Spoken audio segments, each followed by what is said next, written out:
Uma dúvida, a minha câmera tá aparecendo para vocês? Não. Só foto. Agora tá. Tá desconectando sozinha a minha câmera aqui. Eu não sei o que está acontecendo.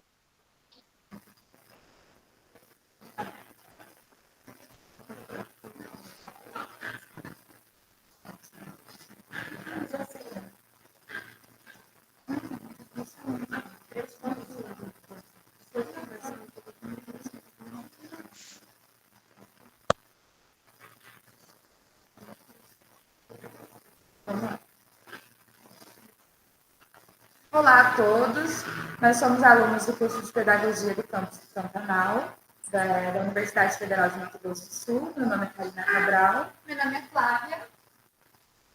E esse é o quarto episódio, que compõe o projeto de extensão Papo de História, as memórias e narrativas corumbaenses em videocast.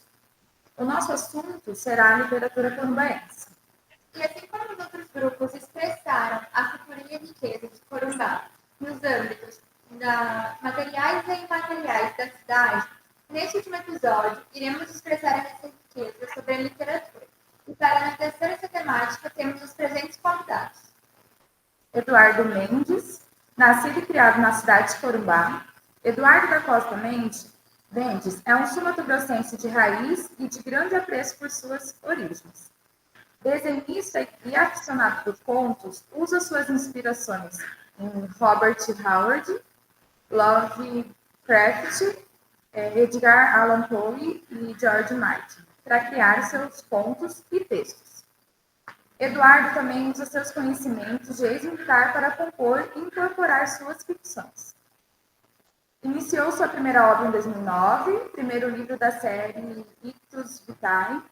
Atualmente, o autor já conta com 7 livros publicados e 21 outros já escritos, sendo algum deles Ictus Vitae, o Diário de Cláudio, Ictus Vitae, o Diário dos Sobreviventes, 14 Dias de Terror, O Jogo dos Planetas, Corumbá Reinventado e Marianas. Ele também possui mais de 50 contos, os quais variam entre ficção científica, horror clássico, horror gótico e fantasia. No ano de 2019, foi condecorado com a placa de destaque literário em sua cidade, Corumbá, concedido pelo grupo Alec, e com a medalha da Embaixada da Poesia, concedida pela Academia Virtual de Letras, Poesia e Cultura, dando a ele o título de Embaixador da Poesia. Posteriormente, temos a escritora Mercedes Saboia, é formada em Letras, idealizadora do Clube Leituras de Macondo e do Clube do Gabi. Este com foco na leitura de oficinas, de formação de leitores, mediação e curadoria literária. Atualmente é técnica em cultura da Fundação da Cultura e do Patrimônio Histórico de Corumbá. Temos também Nelson Urt, que ele é jornalista e formado em História. Cursou e possui mestrado também em estudos fronteiriços pela Universidade Federal de Mato Grosso do Sul, em Corumbá. Em 2008, ele criou um blog nave Pantanal, que compartilha crônicas e reportagens sobre o cotidiano da fronteira. Em 2019, ele criou Maria Preta Cartoneiro, editora de livros artesanais com capas de papelão, inspirada na Heloísa Cartoneira, criada por 2 professores argentinos em Buenos Aires, como resposta à greve crise econômica, alta do papel e falência de livrarias. Urt é um autor dos livros Cartoneiros, Além do Sarobá, Amor e Morte em Tempos de Chumbo e De Volta do Trem da Morte. Os 2 livros e influências do poeta corumbaense Lobo Vanato foram temas de sua dissertação de mestrado na UFMS, com o título Além do Sarobá, do modernista Lobivar aos novos olhos poéticos sobre as manchas negras da fronteira. Como jornalista, ele trabalhou 30 anos em jornais e em revistas de São Paulo, e hoje presta serviços ao Sindicato dos Trabalhadores em Educação em Corumbá, o Sintente. Essa entrevista tem como objetivo explorar como a cultura regional e pessoal de cada autor se manifesta em sua produção literária e em suas iniciativas culturais. Bom, também para conhecer, né, e a gente divulgar, né, a cultura regional. Então, essa proposta é para entender também as motivações e as trajetórias, né, dos entrevistados. Então, a gente começa a entrevista perguntando ao Nelson Urte, né? Como foi a sua trajetória para se tornar um escritor e quais inspirações você leva para a sua arte? Boa tarde a todas, a todos, a todos. Eu tenho minhas raízes na crônica, né? O gênero literário que me identifico mais, né? E na adolescência, as crônicas do Nelson Rodrigues. O Nelson ele tinha crônicas no jornal O Globo, na Última Hora. No jornal O Globo ele tinha crônicas de esportes. Isso me atraía muito, era muito fascinante para mim na adolescência. E na Última Hora, A Vida Como Ela É, com crônicas do cotidiano, ele entrava no mundo e no submundo da classe média carioca, né? Isso marcou muito minha adolescência, esse estilo, né, literário do Nelson, né, muito desbocado, muito transgressor, né, e passei a seguir muito já pequeno, né. E depois, na juventude, me identifiquei muito com os livros do Paulo Coelho, que eram jornadas místicas, né. O Paulo surgiu depois da ditadura, né, depois de acabar a censura na ditadura. Ele foi o grande escritor brasileiro que despontou, né. Deu milhares de livros, né. E tinha um estilo que me atraiu muito, tipo o Diário de um Mago, né, que ele percorreu aquele caminho de Santiago de Compostela, né, o Alquimista, né, Maktub, né, estava escrito, né, eram livros místicos e de jornadas místicas, né, e esse jornalismo de aventura, o sobrenatural, o transcendental, sempre me atraiu. Eu sempre tive um lado espiritualista muito assim profundo, né? Sempre me ative a essa parte da espiritualidade também, além do jornalismo investigativo, né? E mais recentemente, eu busquei inspiração no uruguaio Eduardo Galeano.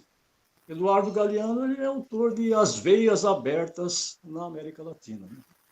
É um livro dos anos 70, né, 1971, mas que permanece atual até hoje, né? Porque tudo que o Galeano transcrevia naquela época, uma pesquisa histórica, né?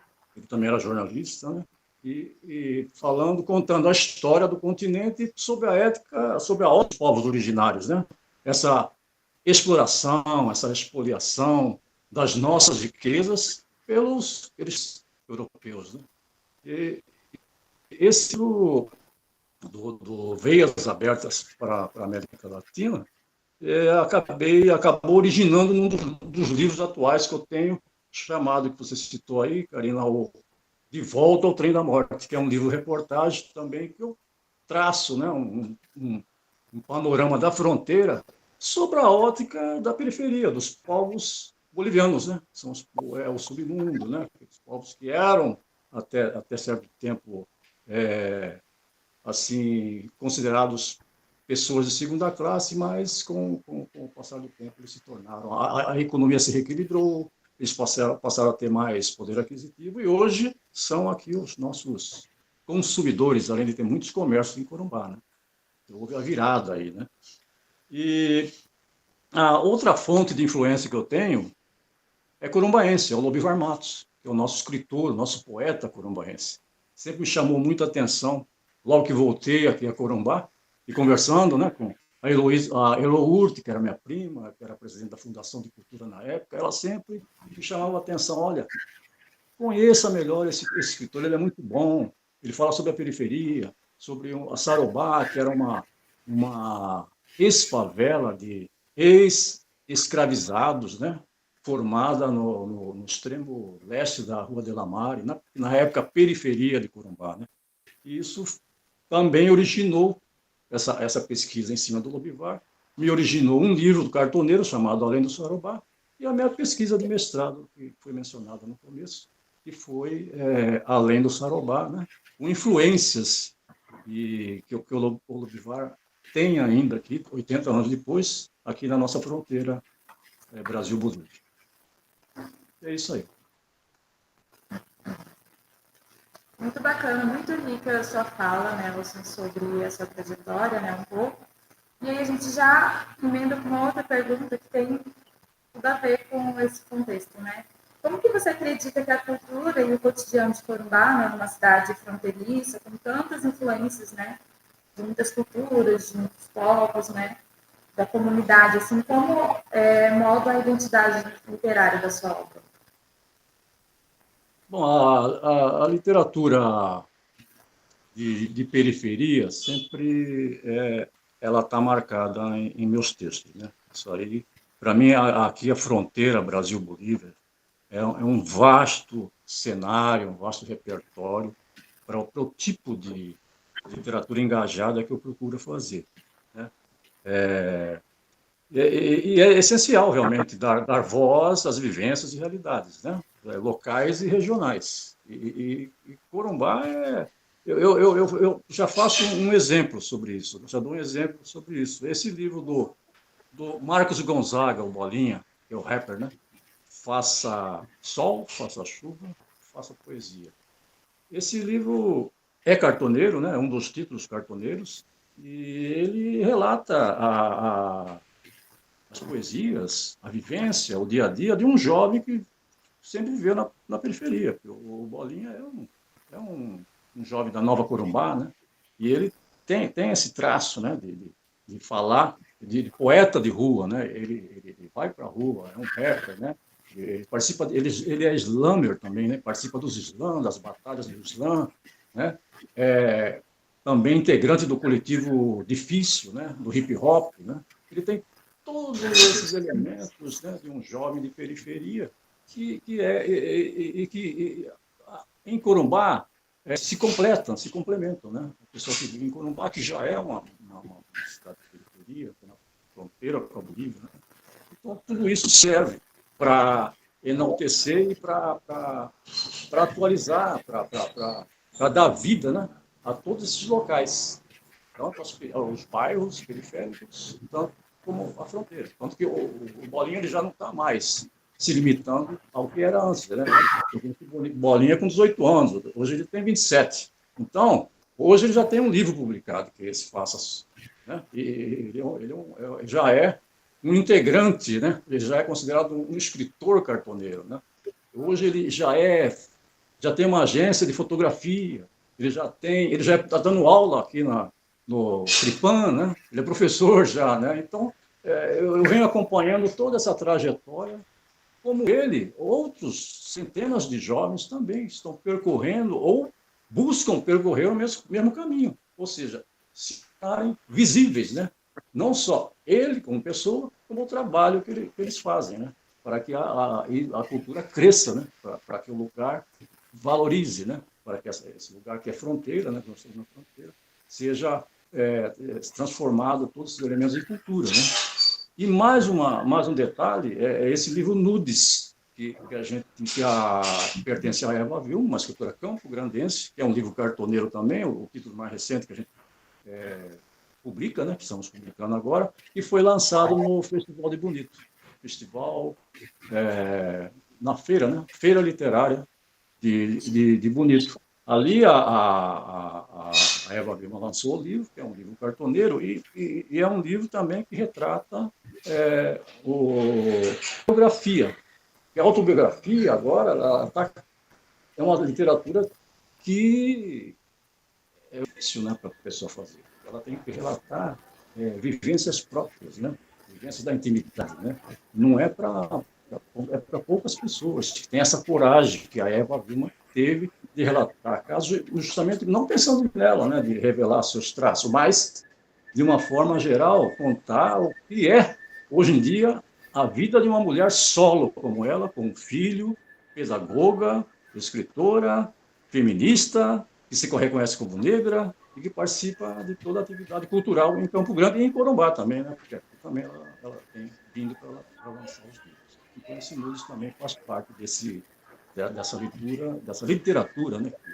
Que deixa cada vez mais, fortalece cada vez mais a cultura regional e, ao mesmo tempo, da fronteira. Muito bacana. A gente agradece muito você compartilhar, né, um pouco dos seus conhecimentos, da sua vivência, das suas inspirações também, né, inspirações porumbaenses, muitos artistas porumbaenses que estão, né, levando a sua arte, né, e transformando, né, vidas de pessoas próximas, né, muito a sua também. A gente agradece muito, Nelson. E para puxar o gancho em relação aos escritores porumbaenses, a gente convida agora a Marcele com a seguinte pergunta. Quais são os principais desafios enfrentados pelos escritores da nossa região para desenvolver essa produção literária? Primeiro, boa tarde, muito obrigada pelo convite, pelo espaço. É sempre muito bom saber que alguém ainda pensa em literatura para além da gente que trabalha com ela. Eu sempre brinco que a literatura é a prima pobre das artes, então ela está sempre no renegado, nos escondidos, né? Você vê que até mesmo no Festival América do Sul é de manhã, você vai de ressaca lá, se você quiser, né? Então, é muito, muito bacana. Eu costumo dizer que a gente está vivendo uma era de ouro da literatura sul-mato-grossense, né? Como todo corumbaense, claro, dentro desse boom, né, que está acontecendo, que eu acho fabuloso, porque o que você vai ter, se você for pegar, né, fazendo um recorte para Corumbá, mas que não deixa de ser o mesmo recorte do MS como um todo, o que você tinha de literatura sendo produzida, e aí o Nelson me desminta se eu estiver mentindo, Nelson. É, Anos 70, 80, 90, você tem muito uma questão de uma literatura que vai trabalhar com um Pantanal contemplativo, né? É sobre isso que se falava.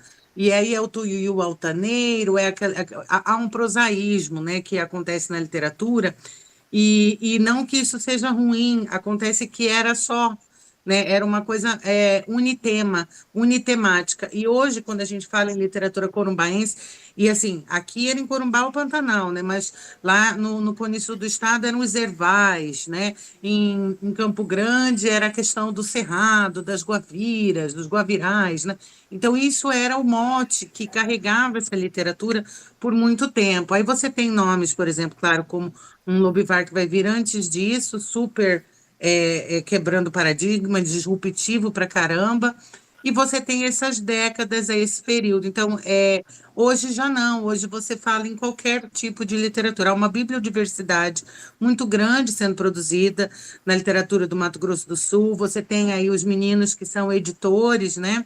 Tem mais duas editoras no estado que estão aí trabalhando e trabalhando propostas diferenciadas, né? Para além das que já existiam, de trabalhar essa questão do livro-objeto, né? Então, além de você ter a bibliodiversidade, em se ter livros de crônicas, livros em HQ, vai sair uma HQ de reportagem de uma escritora mulher, né, em Campo Grande, sai o livro tem as autobiografias, tem uma brincadeira, um certo flerte com a autoficção, o próprio Eduardo, que está trabalhando com narrativas de terror e de ficção científica aqui, o André Ramalho, ele trabalha com crônicas de uma maneira muito bacana, que é numa brincadeira com a linguagem da música, né? O Bolinha, que faz o slam, ou seja, essa literatura, o slam é um grande movimento, né, que surge nos anos 2000 e que revoluciona muito a literatura nacional, então é muito legal ter esse movimento forte aqui em Corumbá. Então, a gente falar de literatura hoje em Corumbá é você falar dessa multiplicidade de coisas, né? Tem muita gente produzindo e produzindo coisas muito diferentes. E aí, claro, sem deixar nunca de falar dos clássicos, porque, né, ninguém caminha sozinho, né, como o Nelson mesmo disse. Ele foi lá e bebeu no Nelson, né, bebeu no Paulo Coelho, quem nunca, né, bebeu e não sei quem. Então, a gente vai bebendo nas coisas. O Eduardo mesmo, ele bebe muito nos clássicos de terror, né, Mas, por exemplo, o Corumbá Reinventada, que é um livro do Eduardo, que a gente vai trabalhar no Clube do Gabi na semana que vem, fica aqui o convite, apareçam. Ele pega esse terror gótico clássico, né, do Poe, do Lovecraft e tal, mas ele vai usar e pegar os nossos causos pantaneiros, o pé de garrafa, o minhocão e tal, e vai revisitar isso com as questões desse terror mais tradicional e jogar com a nossa relação dos causos, né? E sem contar que a nossa literatura ela também tem sido muito divulgada, e esses causos, essas lendas, essas coisas pelos contadores. A gente está com uma rede de contadores de histórias muito forte no estado. Corumbá é referência hoje em contação de história no Mato Grosso do Sul. Per capita, é a cidade que mais tem contadores no estado, né? E Campo Grande, inclusive, reconhece isso. Isso muito graças ao trabalho que a Jusley fez de formação, né, desses contadores aí durante todos esses anos. Então, assim, falar de literatura hoje, em 2024, no Mato Grosso do Sul, em Corumbá, é fácil, né? É relativamente fácil. É fácil, é gostoso e é diverso. Por que é diverso, né? Você tem a Ana, que está produzindo os livros infantis, aí já está com 7, 8 livros, né? Você tem a Rosana, que embora seja de Campo Grande, é corumbaense, mora em Campo Grande, mas escreve, está fazendo a série de livros do Rodrigo Baguá, que também é sobre essas crianças pantaneiras, desses saberes e viveres pantaneiros e tal. Mas nunca deixando de lembrar dos clássicos, né? Trago 2 aqui, Marzinha, né? Marlene Mourão, que assina Marzinha na literatura, e Augusto César Proença, que nos deixou recente, mas que eu tenho certeza que também escrevem com uma tinta muito graciosa e muito eterna os seus nomes na literatura corumbaense e na literatura mato-grossense como um todo. Acho que era isso, não sei se eu respondi ou se eu divaguei muito. E aí, muito obrigada. E aí, com isso, dá para puxar uma outra pergunta que tem em relação a isso, que quais os incentivos que você considera importantes para que a literatura seja mais ativa e reconhecida na nossa terra? Eu acho que política pública é efetiva de qualidade, né? Você falar em política pública, a gente faz muitas coisas, nós da literatura, seja, no meu caso, eu não sou escritora, eu sou mediadora, né? E mantenho 2 clubes de leitura. Mas a gente faz muita coisa de graça, muita coisa por amor, sabe, tal. E eu acho que a gente tem que deixar um pouco já até parar um pouco de fazer por amor e fazer por profissionalismo mesmo. Então, a gente teve recente no edital da LPG, o André Ramalho fez uma feira literária, uma festa literária, né, chamada Casa das Palavras, e chamou vários escritores daqui da cidade. A gente tem o Festival América do Sul e tem que brigar por ele, porque na última edição do Festival América do Sul, nesse evento que é o Quebra-Torto, que é o evento literário, já não teve mais uma coisa que já tinha sido acordada de ter, que é ter os escritores sul-americanos, né? Então, se é um Festival América do Sul, a linguagem da literatura também tem que dialogar com eles. A gente já teve aí escritores paraguaios, a gente já teve escritores bolivianos, a gente teve escritores argentinos, chilenos, e a gente precisa, uruguaios, né? Lembra quando veio, que também trabalha com portunhol, maravilhoso. Oh, meu Deus, me fugiu o nome dele completamente. Está ali o livro, vou lançar depois. Mas, enfim, a gente tem que, eu acho que, brigar para que tenham esses eventos. Corumbá é uma cidade que já teve a primeira feira literária do Pantanal, chamava-se FECIPAM. Era organizada pela Fundação, depois ela virou FELIC, que foi um pessoal da universidade, do curso de letras que fazia. E aí já teve, sabe essa coisa do Corumbado já teve, que eu acho que a gente precisa brigar sempre para que não permaneça, né?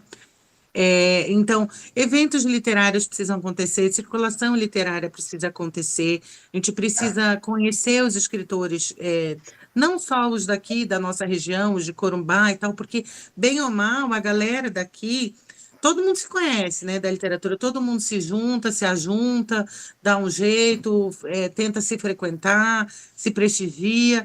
Então, agora é o step ahead, né? A gente precisa do outro passo, que é realmente ter os outros diálogos e fazer a literatura daqui sair.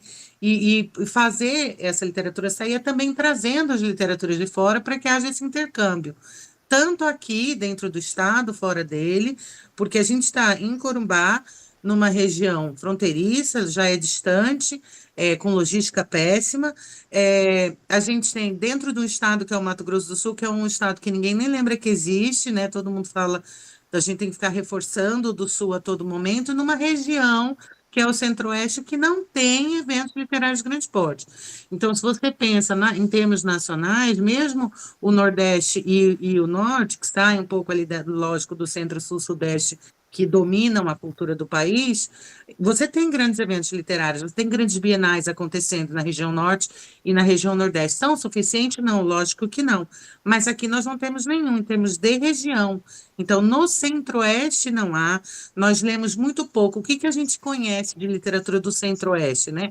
A gente vai ter que catar, assim, e ficar lembrando muito de pessoas para poder falar da literatura nossa, da literatura do nosso lugar, né?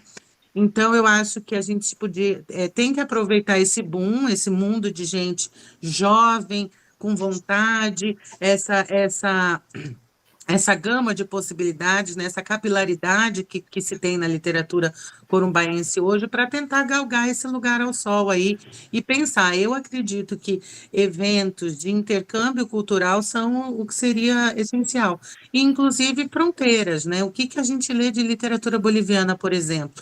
Por que é que nas escolas a gente não lê literatura boliviana, sendo que está aqui do nosso lado, né? A gente tem aí, eu até trouxe também aqui, o livro da Giovana Ribeiro. A Giovana Ribeiro é um frisson, hoje em dia, em qualquer evento literário que você tenha na América Latina. É uma escritora boliviana contemporânea, escreveu esse aqui, Terra Fresca da Sua Tumba, mas ela tem mais 3 ou 4 livros publicados aqui no Brasil.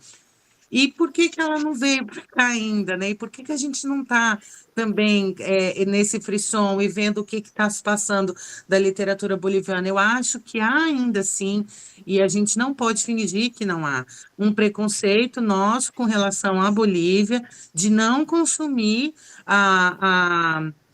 os produtos culturais que a Bolívia entrega, que são sempre de excelência. Quem conhece sabe, né? Quem consome sabe, se vicia, adora.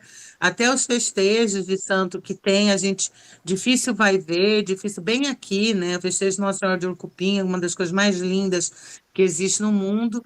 Então, eu acho que a gente precisa se obrigar a lutar por isso, se obrigar a estar nos espaços, a prestigiar os outros artistas, seja da literatura, seja de outras linguagens, porque para a gente poder cobrar que as outras pessoas venham, a gente precisa estar, né? A gente precisa ser público de todas essas questões e lutar por isso, por relações de intercâmbio, por olhar o vizinho e tentar consumir mais o vizinho, por olhar o que eu tenho de literatura corumbaense na minha estante, né?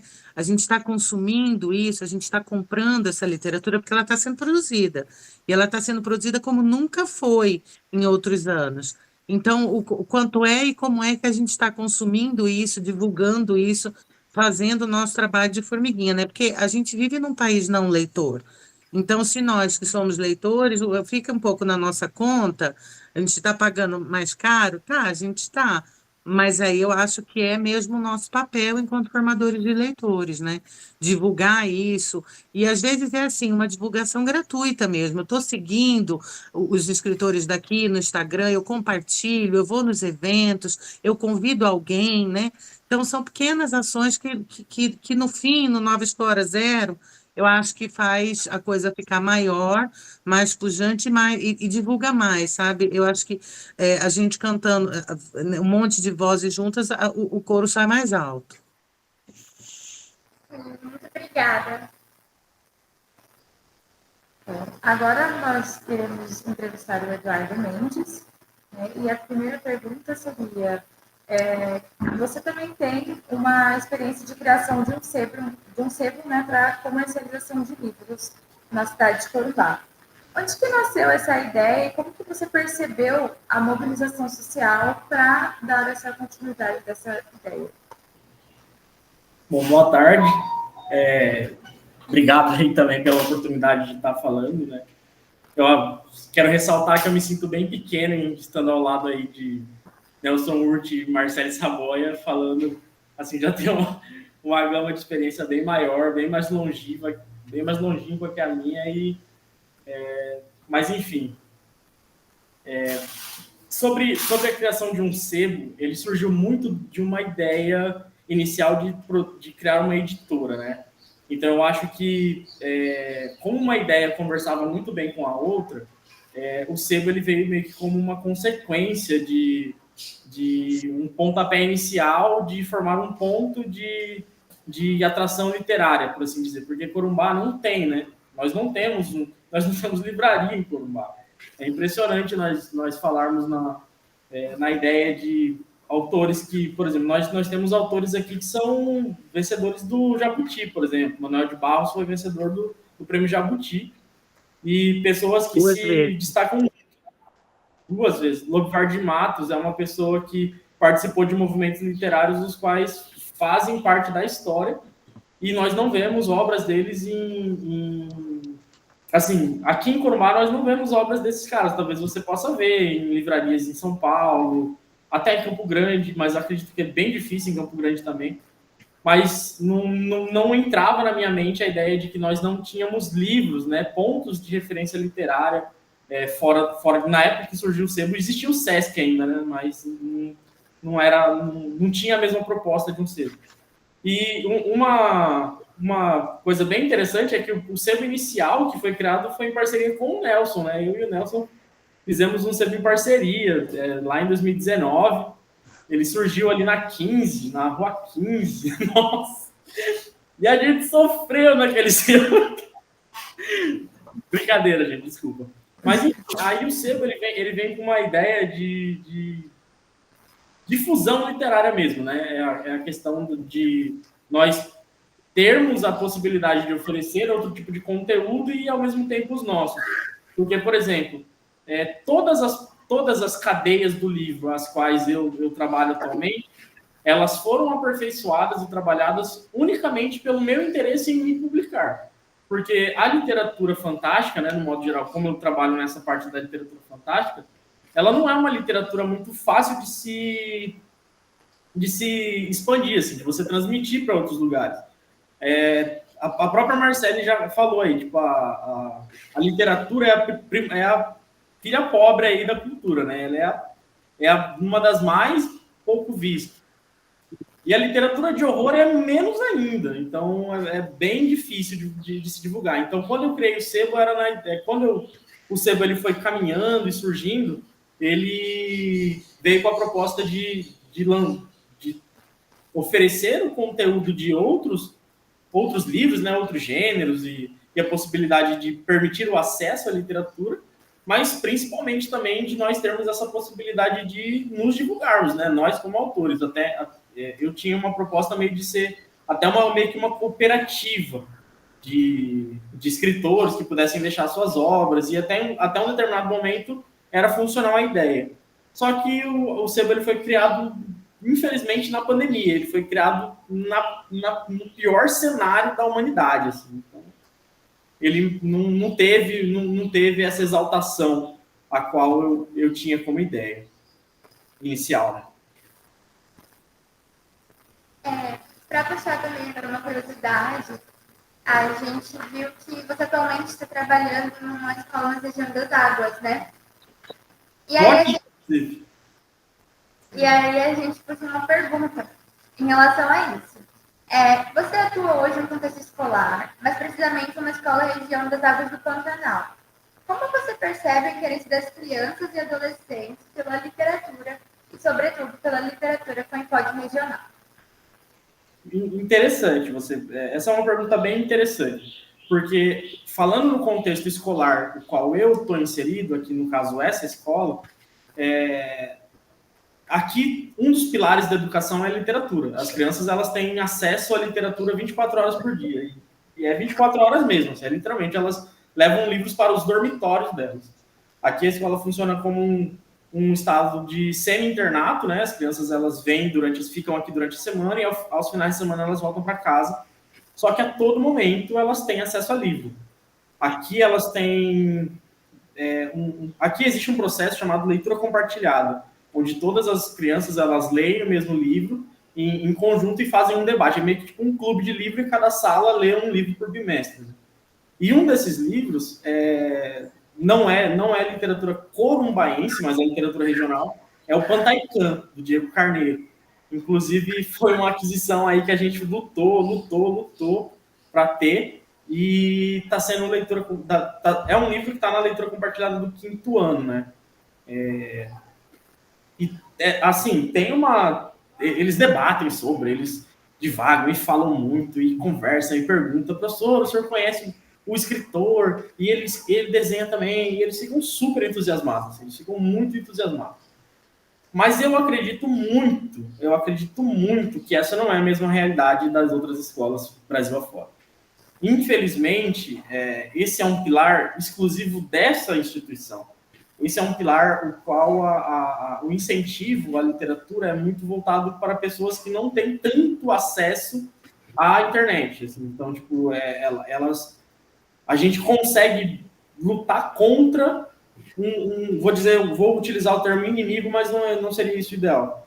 Mas, assim, a gente lutar contra os inimigos que são as redes sociais. Então, tipo assim, nós conseguimos manter esse interesse para essa geração por conta de que essas crianças elas não estão tão inseridas nos meios de tecnologia. Mas acredito que se elas estivessem, e se elas tivessem tanto acesso quanto as crianças da cidade têm, eu acho que seria bem mais difícil. Bem mais difícil mesmo. Inclusive, teve uma situação hoje eu vim da cidade, né? Eu vim aí de Corumbá para cá, e uma situação que estava acontecendo, tem uma aluna que está subindo com a gente, né? E, assim, todos os professores lá fazendo um videozinho, olhando, Pantanal. Ela pegou a mochila dela e abriu um livro, assim. Uma aluna, tipo, da 5ª série. Aí você fala assim, é muito diferente. O que a escola transmite é bem diferente. Até porque também, essa escola em si, ela tem uma biblioteca absurdamente boa. Absurda. Eu desconheço uma biblioteca no Mato Grosso do Sul que tenha tanta qualidade literária quanto essa aqui. Eu não conheço realmente. Eu não sou a melhor pessoa para falar porque eu não frequento tantas bibliotecas, mas a daqui da escola é absurdamente grande e boa. Qualidade literária muito boa. Eu posso estar sendo um pouco leiga de falar, mas em relação às bibliotecas nas escolas, fazem muita falta. E a gente também não pode reclamar, né? Nós, como futuros professores, vocês como escritores e pedagogos também, a gente questiona, as crianças não sentem interesse na questão da literatura. Mas falta essas bibliotecas, esse campo de literatura dentro da sala, dentro das escolas, a valorização cultural. E aí a gente observa essa falta no município, porque poucas escolas têm biblioteca, né? Infelizmente. Eu acho que uma das problemáticas que são enfrentadas assim, pelas escolas, no modo geral, primeiramente é essa falta de livros, né? De qualidade, livros que estão fora dessa base curricular. Eu acho que o sucesso dessa biblioteca ela está muito voltado à diversidade de gêneros que podem ser acessados aqui. Porque, por exemplo, a literatura, historicamente, na educação brasileira, eu acho que até mundial, por assim dizer, mas eu focando na brasileira, ela é muito desvalorizada porque a maioria das coisas que são trazidas para nós ler durante o processo de criar gosto pela leitura são obras as quais a gente não quer ler. Então, por exemplo, é difícil você trabalhar as obras clássicas, né, de algum modo, com crianças que as quais ainda nem aprenderam a ler fluentemente ainda. Então, essa é uma problemática. Só que aqui na escola, essa diversidade de gêneros ela é tão grande que o aluno ele pode encontrar qualquer tipo de obra aqui, tipo, desde livros ilustrados, que são livro-imagens mesmo, que não tem nenhuma fala, até Dostoiévski, por exemplo. Se ele quiser, ele tem acesso aqui. Então, eu acho que essa diversidade permite o maior interesse por parte dos alunos e professores também. Os professores têm uma carga literária bem grande. Tanto que aqui na escola tem um levantamento que é feito que se uma criança ela entra na educação infantil e ela permanece na escola até o 5º ano, que é só até o limite, né, da escola, eles têm uma média de ler 120 livros da educação infantil até o 5º ano. E, assim, você pegar uma criança que no intervalo de tempo de 5 anos lê 120 livros e comparar com um adulto que na vida inteira dele ele não leu 10, é bem complicado. Bom, gente, por conta do horário, nós já queremos, né, agradecer vocês desde já pela disponibilidade, né, que vocês tiveram em conversar com a gente. Nós agradecemos a presença, né, dos escritores, agradecemos também a Marcele, né, pelas apresentações de interessantes obras, né, de autores latinos, né, e também de fazer a gente refletir sobre como que é o nosso consumo, né, da leitura, sobre vir aqui falar, né, de a gente brigar, né, para que tenham eventos literários, né, para que sempre permaneçam esses eventos, né, para que muita gente diga, aconteceu, e a gente nem usufruiu, né, do momento que estava aqui. E também interessante, né, para a gente ter mais divulgação, né, para a população, das comunidades, nos bairros também, né, para que tenha essas intervenções e assim espalhar, né, mais a leitura para as crianças. Nas escolas também, né, a fala da Flávia também foi muito importante que a gente, né, nesse começo, né, dessa caminhada da educação, a gente vê que nas escolas não tem esse interesse, né, não tem esse interesse das crianças porque os adultos, né, não levam, né, essa diversidade, né, da leitura para a sala de aula e também para a escola. Então, a gente agradece desde já. Muito obrigada a todos. A gente também agradece o Nelson Murti, né, trazendo a riqueza do processo dele com o trabalho de personagem, trazendo as histórias na questão, porque muito interessada em ler o livro dele em relação ao trem, até anotei aqui, para futuramente procurar saber um pouco mais. Também a gente gostaria de abrir espaço para vocês, caso vocês queiram falar alguma coisa, expressar alguma coisa, acrescentar. Esse livro mesmo. Não, eu acho que eu só queria agradecer mesmo, dizer que isso, as bibliotecas públicas são importantes, tanto escolares como não escolares, bibliotecas comunitárias, Jatobazinho realmente é a melhor biblioteca do estado, né? E quando eu dou aula de oficina de formação para professores, geralmente são pedagogos, o pessoal da CEMED, quando me convida, né? Eu sempre pergunto para eles o que é que eles estão lendo, o que é que elas, os professores, estão lendo, né? Para além dos livros que estão sendo trabalhados com as crianças, ou os livros paradidáticos, ou os livros técnicos, né? Então, se a gente não é uma pessoa leitora, a criança vai saber, tá? A criança não, ela vai sentir isso. Então, a gente precisa, às vezes, trabalhar um pouco o nosso processo leitor enquanto professores para poder, né, passar isso com mais assertividade para as crianças e tirar um pouco também dessa sacralização do livro, né? Ai, não pega no livro, cuidado com o livro, machuca o livro. O livro a ideia é que se tenha recomposição de acervo nas bibliotecas todo ano. Então, é lógico que vai se ensinar as crianças a trabalharem com o livro, a lerem o livro, a não maltratarem o livro, a não rasgar o livro, tudo isso ensina-se. Mas um livro que vai ser muito, muito lido, muitas vezes por muitas pessoas, ele vai ficar feioto, uma hora ele vai ficar capenguinho, né? Esse é um livro muito lido. Né? O livro impecável, guardado na estante impecável, o livro impecável é estante de não leitores e é livro de não leitores, né? Então, eu acho que essa desacralização do livro é importante também, as crianças poderem levar o livro para casa. Ah, mas vai estragar. Aham, pode ser, pode acontecer de estragar. E tá tudo bem, mas assim, compra-se outro, né? A gente tem que brigar por isso, por essa recomposição de acervo, e não para que a criança não tenha esse acesso, né? E se a criança danificou, ela vai ficar sofrer lá o castigozinho, né? Como toda biblioteca funciona. Mas eu acho que esse contato das pessoas, dos alunos, seja criança que eu falo, é até meus adolescentes, né, que eu dou aula, é criança de 17 anos, para ter contato, poder ficar com o livro em casa, ler o que quiser, né, poder escolher, essas coisas são muito importantes. Os demais autores gostariam de acrescentar alguma coisa? Acrescentando com relação ao sebo que o Eduardo falou, esse sebo dele, o nosso sebo, né, Eduardo, ali na Rua 15, ele não era só venda de livros, não, a gente entrevistava pessoas ilustres também, e não ilustres, né, Eduardo? Tanto que uma das últimas entrevistas foi com o poeta Augusto César Proença.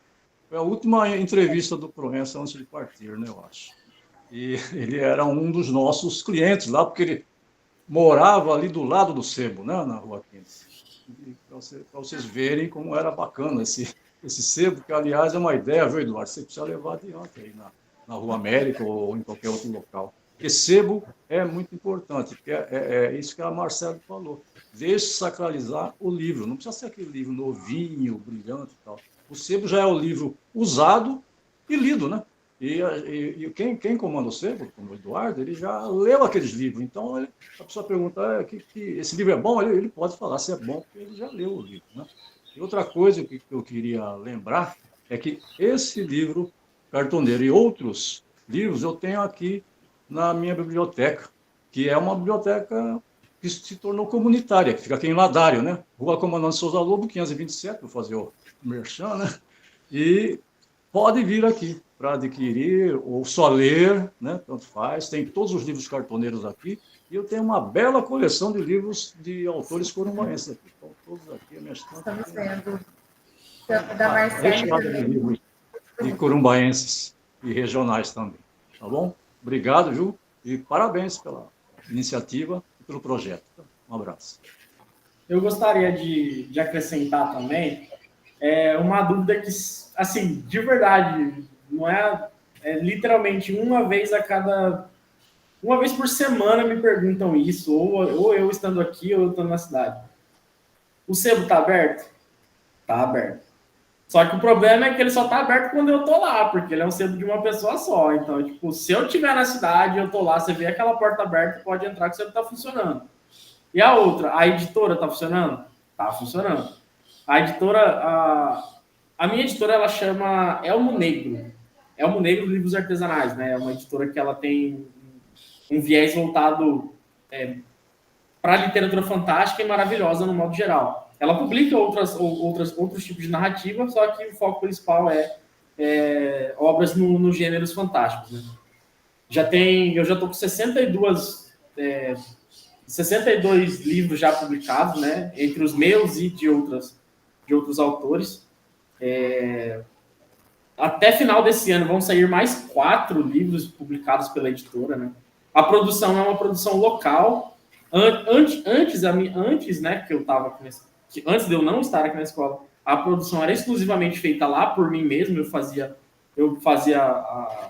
os exemplares, né? Só que agora, por conta de maiores demandas, né, aumentou não somente a quantidade de livros a serem publicados, mas também os critérios dos escritores para as obras deles. Aí eu já estou abrindo para produção em gráficas. Eu faço a edição aqui e mando para a gráfica.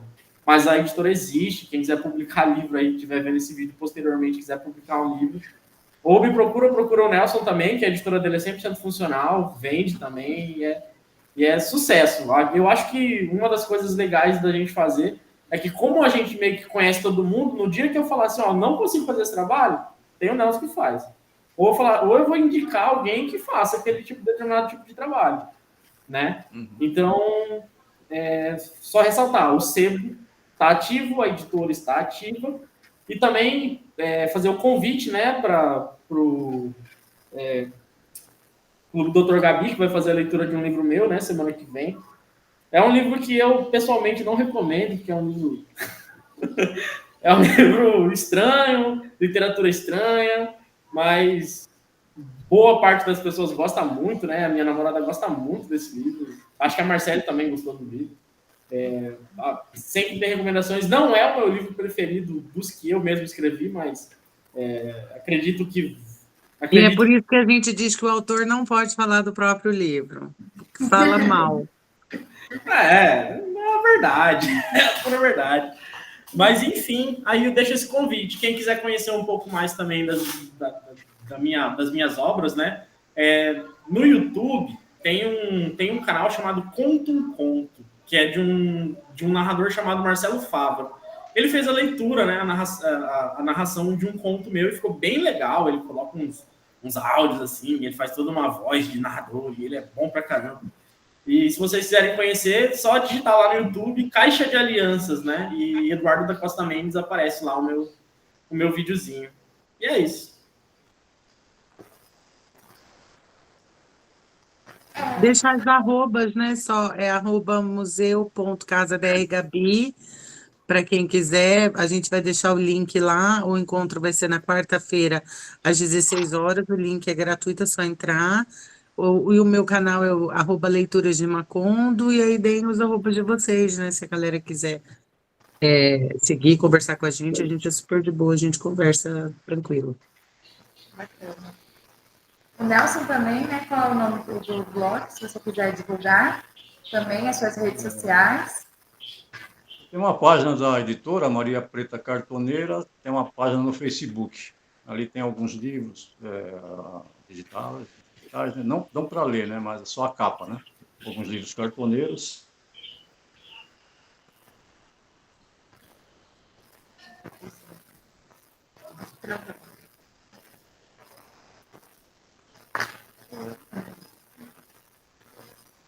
Então, nós agradecemos, acho que travou a câmera do Nelson, né? Nós agradecemos mais uma vez, muito obrigada a todos. Obrigada a vocês por estarem cedendo um pouquinho do tempo de vocês nessa tarde. Muito quente aqui em Corumbá, como sempre. Propagar um pouco da cultura literária de Corumbá, regional, é bastante importante e que o nosso vídeo alcance mais leitores que queiram conhecer um pouco mais sobre a nossa cultura regional.